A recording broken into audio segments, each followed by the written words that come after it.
नमस्कार। कभी ऐसा महसूस हुआ है कि सच्ची आस्था में, मतलब सच्चे विश्वास में, किसी भी मुश्किल को पार करने की ताकत होती है? आज हम एक ऐसी ही कहानी को समझने वाले हैं, साईं और गणपति की, जो दिखाती है कि कैसे अटूट श्रद्धा कभी-कभी सच में चमत्कार का रूप ले लेती है। देखिए, ये सिर्फ एक कहानी नहीं है, बल्कि इसमें एक बहुत गहरा सबक छिपा है।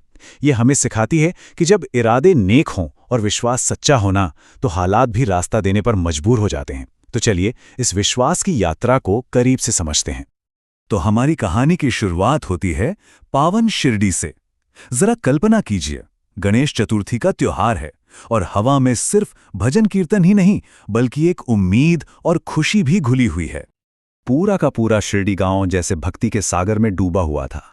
हर घर, हर गली गणपति बप्पा के जयकारों से गूंज रही थी।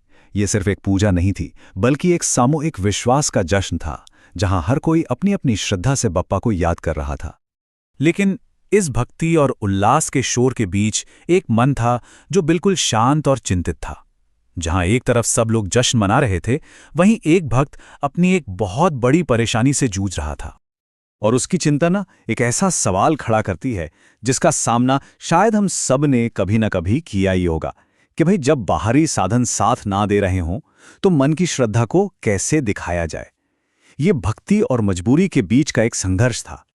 असल में ये व्यक्ति एक व्यापारी था जो हर साल बहुत धूमधाम से बप्पा का स्वागत करता था, लेकिन इस बार किस्मत ने उसका साथ नहीं दिया।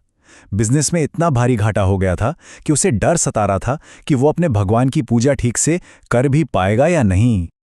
और यहीं पर कहानी दुनियावी चिंताओं से हटकर एक आध्यात्मिक समाधान की ओर मुड़ती है। जब व्यापारी अपनी ये समस्या लेकर साईं बाबा के पास पहुंचता है, तो उसे एक बहुत ही सरल लेकिन बहुत गहरा उपदेश मिलता है।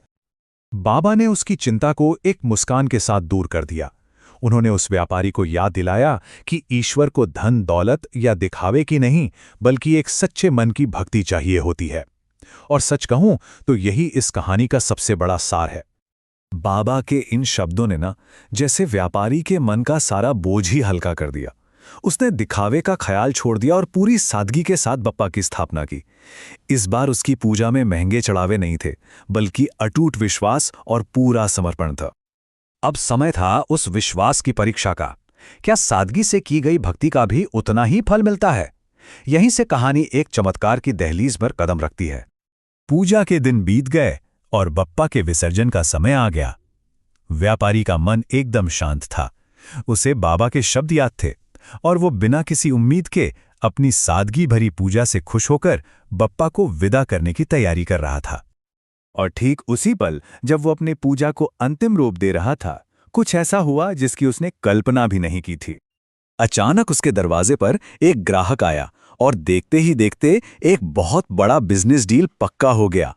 और मुनाफा इतना ज्यादा था कि न सिर्फ उसके सारे घाटे पूरे हो गए, बल्कि उसकी आर्थिक हालत पहले से भी कहीं ज्यादा मजबूत हो गई। ये उसकी सच्ची श्रद्धा का सीधा सीधा फल था। इस अचानक हुए चमत्कार से व्यापारी तो हैरान रह गया। उसकी आंखों में खुशी के नहीं, बल्कि ग्रैटिट्यूड और विश्वास के आंसू थे। वो सब कुछ छोड़कर सीधा भागा और बाबा के चरणों में जाकर गिर पड़ा।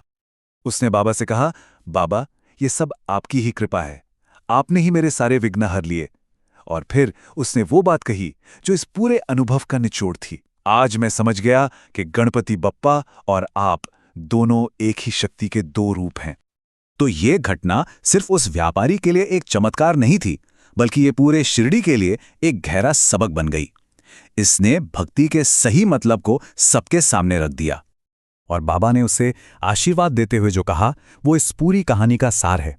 उन्होंने समझाया, हमेशा याद रखना, बप्पा विघ्नहर्ता हैं और बाबा दुखहर्ता। हम दोनों का काम एक ही है, अपने भक्तों के जीवन से संकटों को दूर करना। तो यहां हमें भक्ति के दो रूप साफ साफ दिखते हैं। एक जो बाहरी साधनों पर टिका है, जैसे पैसा और धूमधाम, और दूसरा जो अंदर की शक्ति से आता है, यानी सच्ची श्रद्धा और अटूट विश्वास। ये कहानी साफ करती है कि असली शक्ति दूसरे वाले में ही है। तो फिर श्रद्धा का असली मतलब क्या है? ये सिर्फ एक शब्द नहीं, बल्कि सच्चे दिल से किया गया एक ऐसा विश्वास है जो हालातों को बदलने की ताकत रखता है। जैसा कि उस व्यापारी ने महसूस किया, ये वो शक्ति है जो किसी भी धन दौलत या दिखावे से कहीं ज्यादा शक्तिशाली है। और अंत में ये कहानी हमें अपने अंदर झांकने पर मजबूर करती है। आज की इस भागदौड़ भरी जिंदगी में हमारे लिए सच्ची श्रद्धा का क्या मतलब है? क्या ये सिर्फ मंदिरों या पूजा पाठ तक ही सीमित है, या फिर ये हमारे कामों में, हमारे इरादों में और हमारी इंसानियत में भी झलकती है? इस सवाल का जवाब हम सभी को अपने अंदर ही खोजना है। सब्सक्राइब करें और जुड़ें साईं बाबा की भक्ति में रोजाना। भक्ति वीडियो सबसे पहले पाने के लिए बेल आइकन दबाएं। ओम साई राम लिखकर साईं बाबा का आशीर्वाद पाएं।